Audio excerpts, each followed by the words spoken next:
Welcome to Spaghetti Launchers, a world-building podcast where we throw spaghetti at the wall and it is up to you what sticks. I'm Kyle. I'm Ethan. On today's menu is magical resources. Those elements of a world that drive industry, warfare.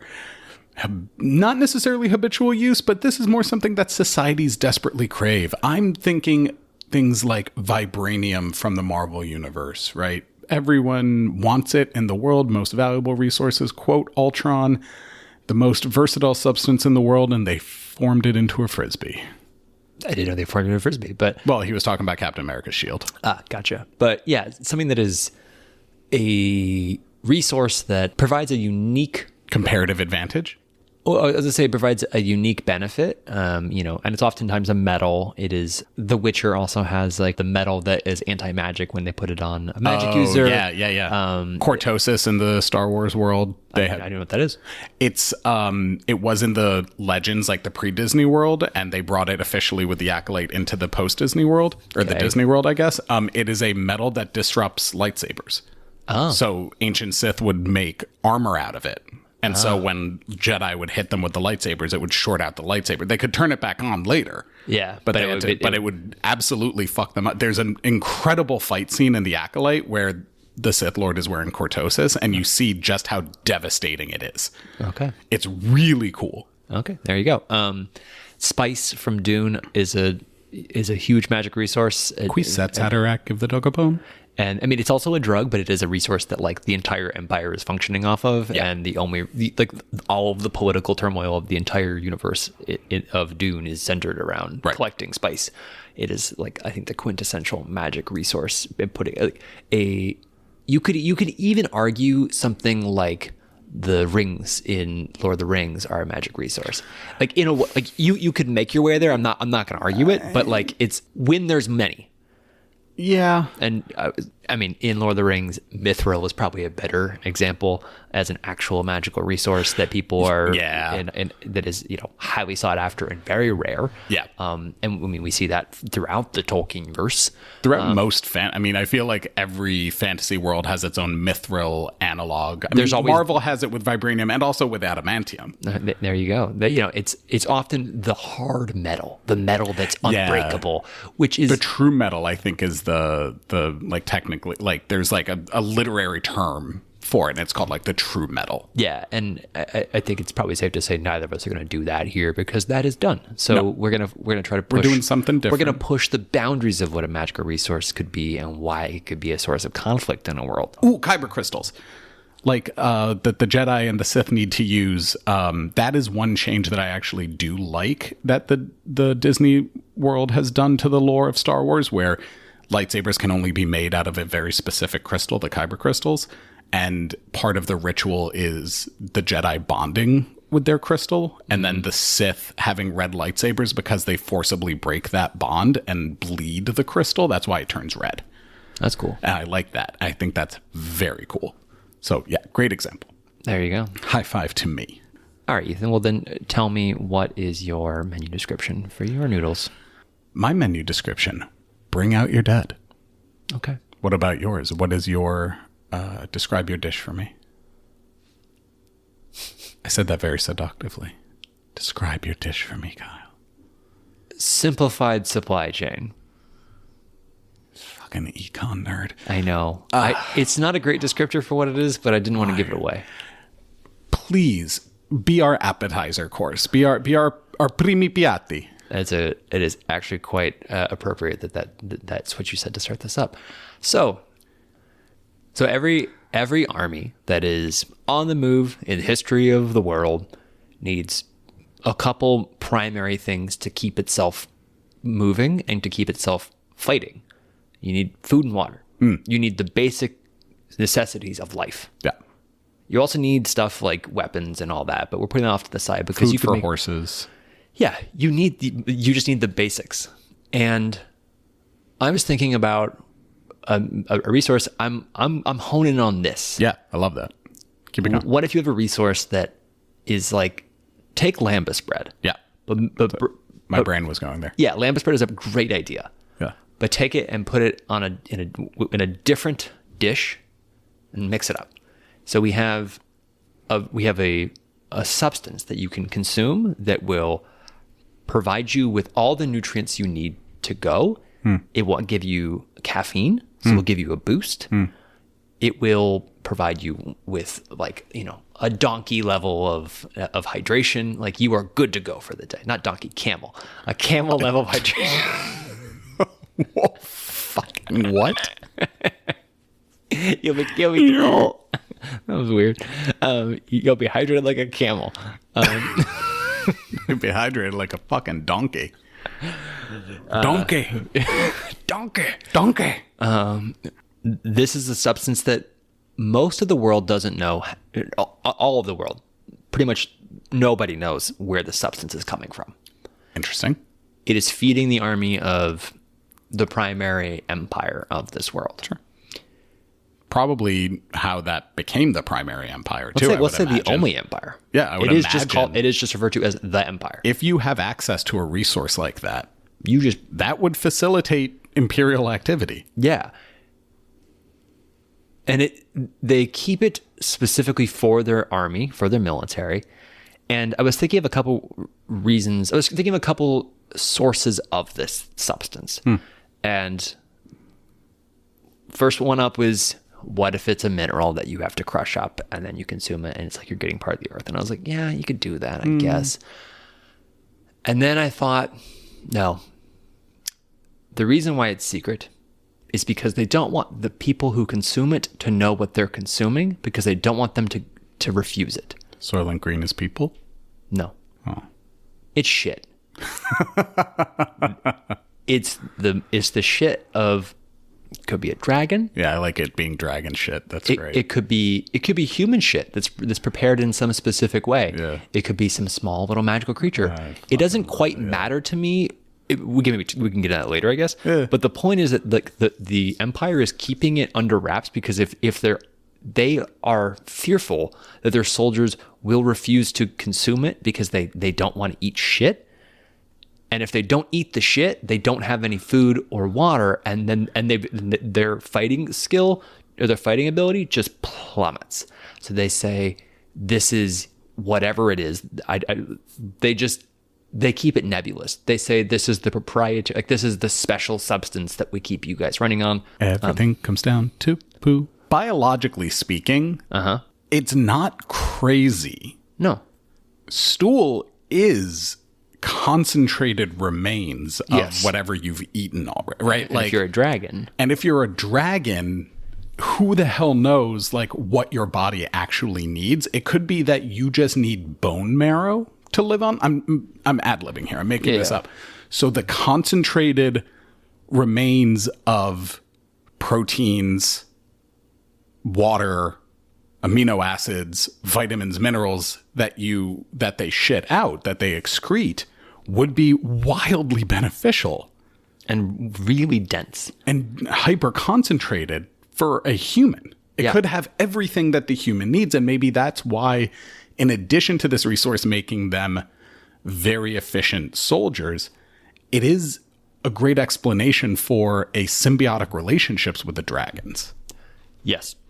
You could do symbiotic, or you can do not so symbiotic, and you could say that they're this empire, like take the Song of Ice and Fire, the Targaryens. They have dragon pits full, that are like feedlots where they are just shoving all these cattle and sheep into these dragons and force feeding them, and just making them so fat they're unable to, like the dragon from the D&D movie. Honor Among Thieves, yeah. It's Timbershot. I don't know. Something Fucking like cares.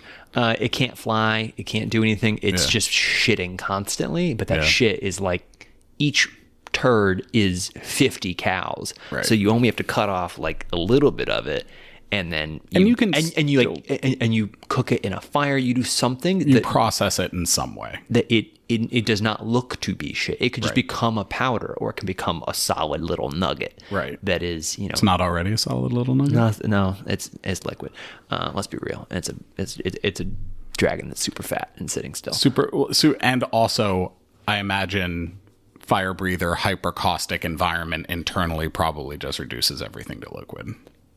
I don't know. I'm making it up. Oh, or the opposite, that it would get rid of all the liquid by cooking it off, and then it just is creating a very rock solid substance at the could end. do that too. Yes, sorry for this is a really trigger warning for some shit. we got really into. I hope the you're not eating right now. gastrointestinal. If you are eating when listening to this podcast, 1, you're a trooper, and 2, I'm sorry.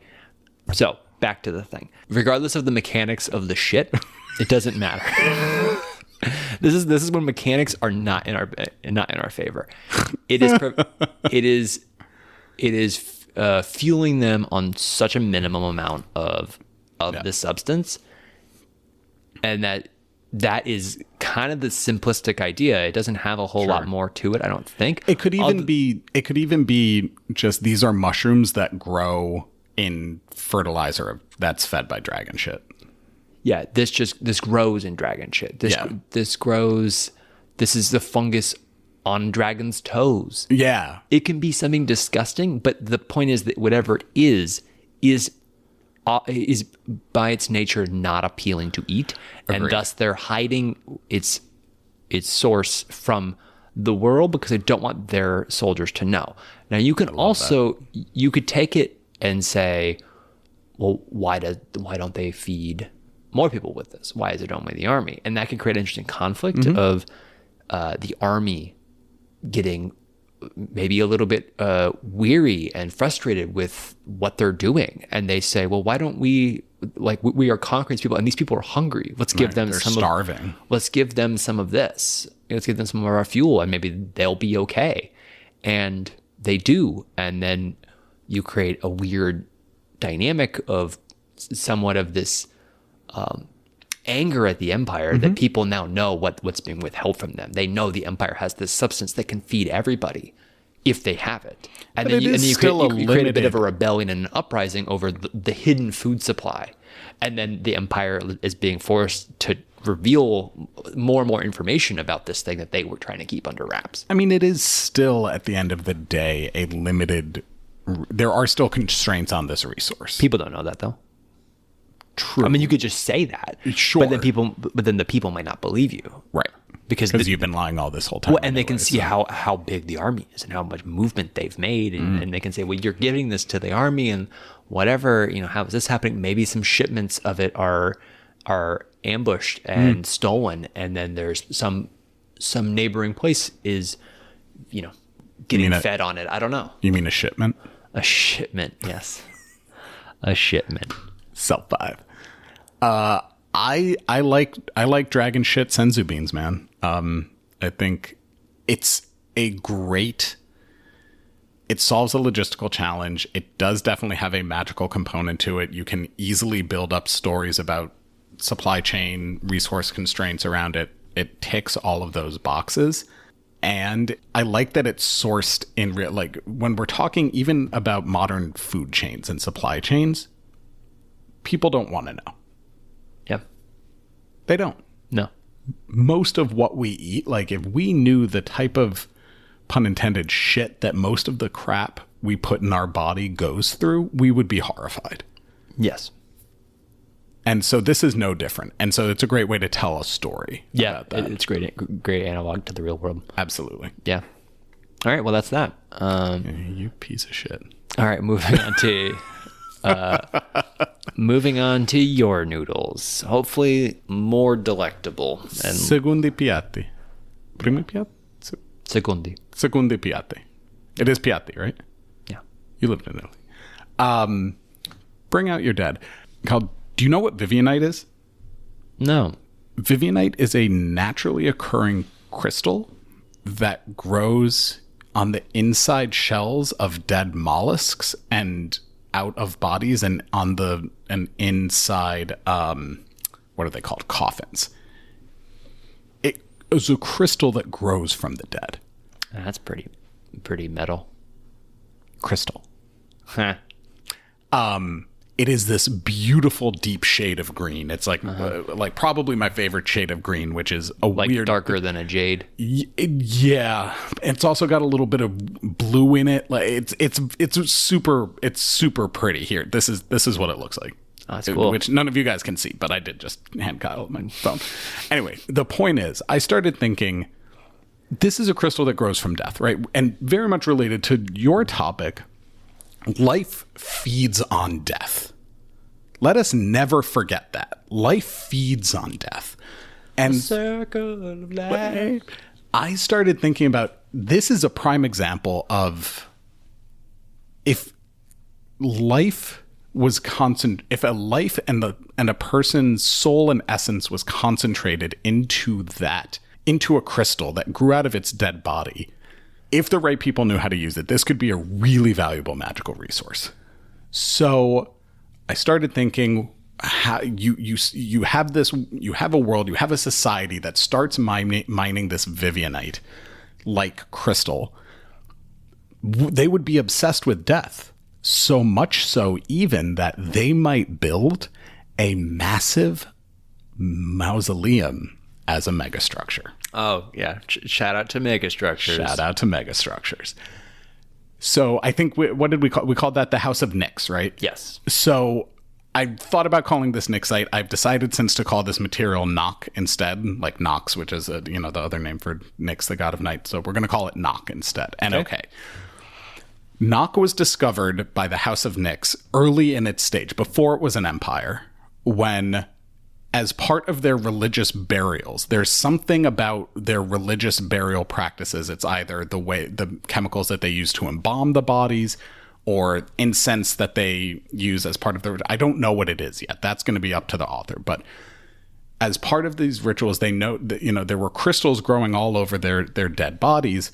And I imagine that two people, as often happened during funerals, family tensions run high. They started a fight.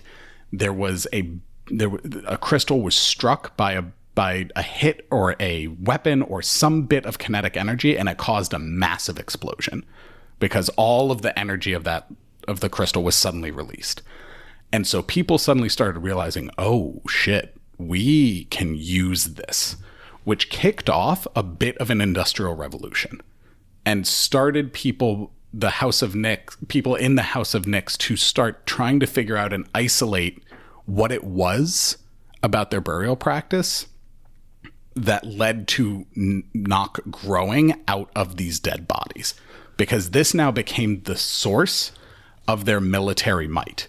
Because they're able to use this resource as like a magic thing to like make them more powerful. They started out by fueling weapons with it, making bombs out of it. I imagine that over time, maybe some of their priests started realizing that it wasn't just an explosive, but you could also use it as a magical focus, as a source of magic, because the entirety of a person's life force was concentrated into that crystal.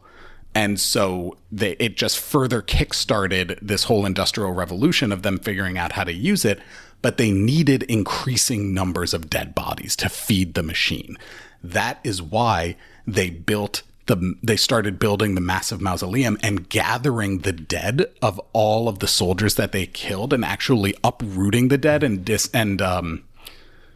I forget what the word is. I'm going to say disembalming. It's not what I mean, but unearthing the dead of all of the people that they conquer in order to bring them back to the mausoleum and continue to fulfill the needs of the empire's wizards and armies. So this is Nock. Yeah, so you create a war machine, essentially. Fueled by death. And in pursuit of death. And this is the source of not only their entire military's might, but it is also the source of their entire military's weakness. Because they are not only dependent on it, but their society is so paralyzed, because they are, as soon as the bring out your dead is people coming around, inspectors coming to look for dead bodies. The minute that you are ill, you're like, you have to hide. You can never show physical weakness in this society, because as soon as someone senses that you might be off, they might kill you and turn you in for a bounty and turn in your body for a bounty. Or they're going to always prevent you from being healed, because they say, well, exactly. From my recollection, the House of Nyx was not like they were very much a god of death for good situation. They were doing it in not an evil practice, but in this version, they have become corrupted and have turned their otherwise very what they viewed as altruistic practice into a clearly very selfish practice, and they've lost any of that altruism along the way. Some have. I think for a lot of the people working in the mausoleum, they have been duped by their own leaders into believing this is still altruistic. So for me, the inside of the mausoleum, even if it is a very industrial factory looking vibe to it, the people tending the bodies are still dressed in priestly garments. That's very important to me, actually, because I think that number one, I like that dichotomy of the fun vibe too. Of the industrial place being run by people in priestly raiments. I think that's just fun. Yeah. But I think that's also just really important because it makes, in empires like this, their own subjects are often just as much victims as the people they're after. Yeah. They're after. They might be protected and as long as they still do it, but there is still something, they are still manipulated in the same way. Yeah. I also think that you've got these priestly people. I think that the people going out there, this was just a small bit of world building I had that I was really excited about that I have to get out. I think the mausoleum is protected by a very special group of paladins who are devoted to this cause that are called the Plutonian Knights. And they are named after the Raven from Edgar Allan Poe, from Knights Plutonian Shore. Okay. And so they're the Plutonian Knights. Okay. I think it's great. I think it's pretty well cooked as you described it. Like I said, as soon as I came up with Vivian, I've been working on this for a while. Yeah. I think going back to the substance itself is containing the soul of the person essentially, and that speaks to me as a great way to add in a flavor of this being like a much more macabre, like it's not macabre, but you make it more macabre. You lead into the Poe of it all. It is this, each of these people who are using the knock. Who's there? Each people using the knock, you can feel the soul of the person who was there. You can feel like the torture of their soul being ripped apart. You can feel that friction because that's what's happened to them, and you have to feel the pain, which you become inured to it in a way, which makes you more sociopathic and more... Absolutely. I had not considered that. You're completely right. And a little bit more stuck into this process because you are... Like some people might back off and say, I'm not going to use it, but the people who do use it are the people who are predisposed to being sociopathic or psychopathic. But then it also could be people who are who just like a drug, they just power through and they become addicted and they lose their sense of themselves because they're being like these memories are flushing through them of the tortured souls that have the process of creating the knock, like taking it from what it was into a thing that you could actually channel has that was a painful process for their soul. So then you relive that as well as whatever they endured in life. And then on top of that, because you get the benefit, right? So then put the like any industrial process, you got to have a byproduct, right? The byproduct, there's a waste product somewhere, and that's never positive. No. There's never any good out of a byproduct. No. Not really, not in any industrial sense. Yeah. So when they burn it off, you have like this as part of like the processing. Yes. Of it? Okay. Yeah. Like whatever they're processing to create something that they can channel with, or even just when you use it, it kind of leaves behind the remnants of it, and it is this somewhat of a miasma of all of the broken souls with none of with nothing, none of the power and all of the sad. Yeah. So it is just like that washing over its people. That like creepy green smoke that always is that necromancer green, and exactly that color. The necromancer green that is very synonymous with necromancers, but then put it on like an industrial level, and just it is this small cloud, I guess, over the it just kind of wafts over the cities of the House of Nyx, or whatever, that they they get to, like you are depressing your people fundamentally. So they're already struggling with the situation that they're in, and now you have chemically fucked with their psyche and brought in everybody's level way down. Absolutely love it. To call it like the what's a great word for it? Like, what could we call that? The last breath, or like the dead's breath, or something like that. Yeah. But they don't even know what it's called. No. This is just how they refer to it internally. Well, they don't know it's a thing. No, I mean like the higher-ups who do know what it is. Oh, the higher-ups do know this is a thing. Oh, I think they absolutely know. Yeah. Much like, tobacco companies didn't know that it killed, and oil companies had no idea that it was bad for the climate. No, they somebody always know. Somebody always knows. God.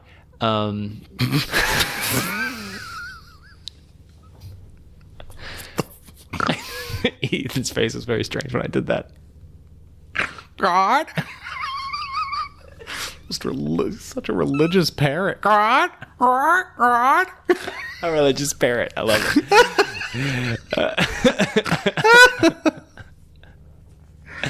Oh, God. Continue. So then bringing it back to the next people. To the people farming dead bodies. Yeah, but like this is going to be a vicious cycle. Yeah. They're going to kill everybody. Yeah. And they're going to start killing themselves.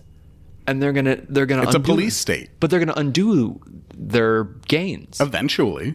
Yeah. Not even, I mean, and I don't envision this as one of those empires that, lives for thousands of years. Like we're talking. It's 100-year empire. 100 max, 5. Like depending on the type of story you want to tell. I want this to be a very, very, very high, but very narrow spike. I think it works well as like a Third Reich. It's a quick ascend, huge impact on the world, clear evil empire. Right. Everybody's like, fuck, we got to deal with that problem. Right. And then it dissipates. The impacts of which will never be forgotten by history. Yes. Yeah. Yeah. And like there's several analogs that are similar to that, but that one's like a very obvious one and very recent for all of us and universal. So like, yeah, taking it and making that sort of thing, but you could also have it be where nobody attacks it. No one deals with the threat. It deals with itself because it cannibalizes itself through its pursuit of more dead, and then people running away, people figuring out ways to just counteract the effects while not actually fighting them, but just like we treated our dead with like we embalmed them or something, so you can't use them. We cremated. So we also from another one of our episode from the same Megastructures episode, we were talking about the people of Arbalest, right? Who bury their dead in trees or something? Cremate them and use their ashes to fertilize trees. And so what if they didn't do that originally, but that was a response? Yeah. So then the whole world is... They're changing their burial rituals left, right, and center. And they're just incinerating bodies during war. Their soldiers will just self-immolate before they die. Oh, I love that. So that they can prevent, so like you can't use my body, because it becomes this is now like a righteous quest to like prevent them from doing this. So they're just like, we will immolate and we will set fire to every one of your bodies so that you also don't get to. And the psychology of that, I'm specifically thinking right now about the Arbolian, like the tree people, like fire is the natural enemy of the right? Like, so for them to have to adopt it to save, like that is so psychologically fucked for them. Yeah. I'm just a little bit awash of that. That's such a great idea. This entire idea is so awash with people having their psychology fucked with. Oh my God. Such as war. Such as war, but that's so, I love that. Absolutely brilliant. Absolutely brilliant.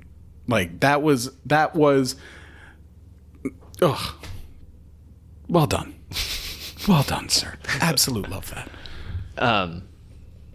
Yeah. I don't know if there's anything more to do on that one. No, it's I think it hits at everything that like a magical, like we've kind of discussed everything. There is one last idea, and it's set dressing. It's again, the knock is the knock crystal is the concentration of a person's life force and energy. So I had this idea that the more powerful the magic user, basically, or the more powerful the individual, Then like the more powerful the knock that grows out of them. Yeah. So I imagine that there, somewhere in this empire, there is an ancient magic user. I don't know. I don't care if they're a cleric or druid, whatever. I don't. Everyone is waiting for them to die. Yeah. Well, I think this... Because they're like, that will be the thing. That crystal that grows from them will be... It will be the nuclear... It will be the Oppenheimer effect. Like, it is the same thing. But then you are creating even more fuel for the cycle to speed up and for them to cannibalize faster. Because if people are incentivized to start killing their rivals, their competitors, these people who are also trying to rise through the ranks, and if you kill them, you can take their power, you are on a slippery slope to done. Because you're also going to start putting a cap on power, because you would try to. Well, no, because people are going to start killing people sooner before they can develop their power. It will be an unofficial cap. It will be a self-regulated cap because nobody wants to let anybody become. It might peak early, but that's like, but then everyone started killing each other trying to get to the knock, and so that like reduced the potency of the knock crystal. To be a very millennial white man for a second, it's very much like the late Roman Republic. Yes, it is. Because absolutely, no one man is allowed to have that much power. If you gather too much power, your rivals will take you down because you are now a threat to their power and to the Republic, and which is the thing that keeps all of their power available. So imagine it's any oligarchy. So imagine if you were not just a threat, but also a potential resource. Yeah, for them. Yeah, like if you kill Caesar, you also get Caesar's power. Then everyone says, "Well, shit, I don't actually need any of the co-conspirators. I'll just do it myself. Right, I'll take all the power. Right, but then it becomes you become a bigger threat. That's right. So then how do you and how do you divide that? If you can, I'll have an alliance with someone, or does everybody have the arrogance to say, "Well, I can do it. Yeah, I'll be the one that breaks the cycle by getting so much power, no one can touch me." Yeah. And it's like, everybody says that until it doesn't work. Mm-hmm. Yeah, I think it's good. Yeah, I think it's a great idea. I love it. I love it. I'm so that fucking the tree people self-immolating. God, fucking love it. All right, well, let's move on to some frozen lasagna. Ooh, press that microwave button, Kyle. Ding. This one is also, it feels like logistics is the name of the game for me today.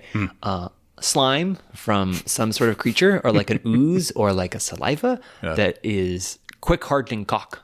And so you basically can but it's like quick hardening concrete. Yeah. So if you take the slime and there's a small window where you can turn it into something like concrete. So then they just have a bunch of these things, lined up, and they're just squeezing them out, oh God, trying to create. What are you squeezing out of the quick hardening caulk, Kyle? What are you squeezing out of there, my man? Slime. Really? Yeah. Okay.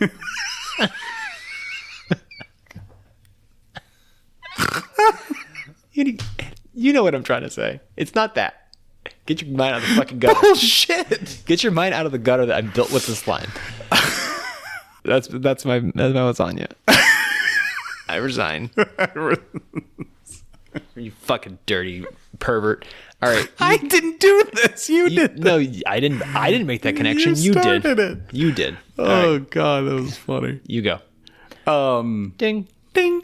So there is a creature out in the world who is not actually, it's sort of a jellyfish-like thing, but the trick of them is that their body is made from a semi-solid, viscous, jelly-like liquid.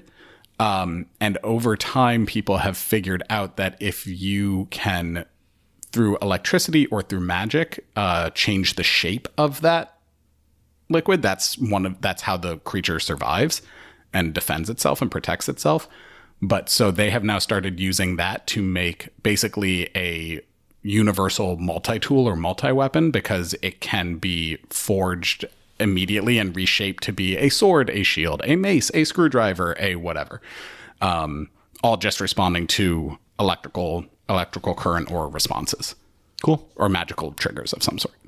All right. Well, what stuck for you? I think you already know the answer to that one. Self-immolating tree people? It's so messed up. Yeah. And it's completely what like it. Yes, for survival, we will adopt our like this thing that is a symbol of death for us. We will begin to use that for our advantage. Like consequences be damned, because we need to survive. Like it's. I love it. Yeah. I'm just completely stuck on that. So perverse. So perverse. I love it. Okay. What stuck for you? I don't know. I feel probably. I think all of the knock idea is really good. I think that's probably what stuck. I think I don't have quite the level of love of the self-immolation that you do. I think it's good, but I don't think it's that good. I just think it's just really twisted. Yeah, I really love the idea of the substance's relationship to the soul and the way that it interacts with people who are using it versus people who are like getting the byproduct. I think that's really good, and I think that's really interesting, and I think it plays on the core theme of this, like, especially when you talk about like, oh, the higher ups definitely know about the byproduct, and like the fact that it is literally soul based, that it's, you know, the soullessness of like this whole thing is just such a like deeply themed metaphor. Yeah. And that works really well. Yeah. And I think it's like, there's the point where you're like, oh, it's too obvious a metaphor. And there's the point where it's like, it's so evilly on, like, not even on the, it's not on the nose, but it's like, it's so evilly clearly the metaphor. Yeah. That it works better. Yeah. Like, you know, if you do another Tolkien style orc thing about like industrialization is bad, yeah, it's got like it's done. It's not true, but this being like creating this like this vicious cycleness of it all, this the oligarchy lurking beneath the surface. I think bringing in that like that end of Rome stuff is like, I think that works really well. Not just because the short-sightedness of it, the focus on immediate gains over long term, and the fact that you're creating this power struggle where they're all going to kill each other. And like the fact that it is like there is that lack of soul for everybody, and it's like the whole thing just works on theme really well. And theme in world building is oftentimes the thing that we overlook because it's like, what's cool? Yeah. And yeah, that's the point. You figure the theme. If you're writing a story, you have to come up with themes in the story. The world building is usually just a mechanism to create a world, right? And the theme comes later in the story. But when the world has a theme, that's really fun. Yep. And that makes everything easier to do. And your building should maybe work towards that theme. But here it's just like, well, the theme and the world and the story are all together. It's all one. They're all, and I can't cross three fingers very well. It doesn't look as good. But they're all intertwined, which is really fun. Yeah. So yeah, love it. Yeah, no, it was amazing. And also I do find it interesting, and something that I will think of is that both of us came up with ideas that really zone in not on just the theme of, you know, like but the theme on the core theme that life feeds on death. Like, yeah, life is gross.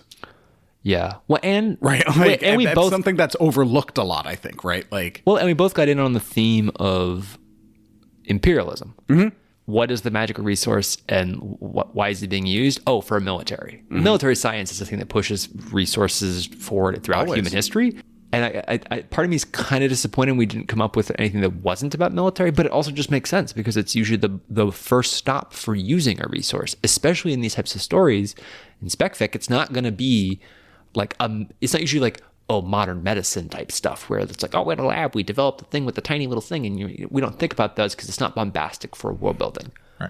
Well, it's either, even they're doing it largely for profit in many cases. So without getting into it, is anything ever truly altruistic? Wow. Okay. Well, that's what's stuck for us. Let us know what stuck for you. Emails in the show notes. Thanks for listening. But is it altruistic? Goodbye.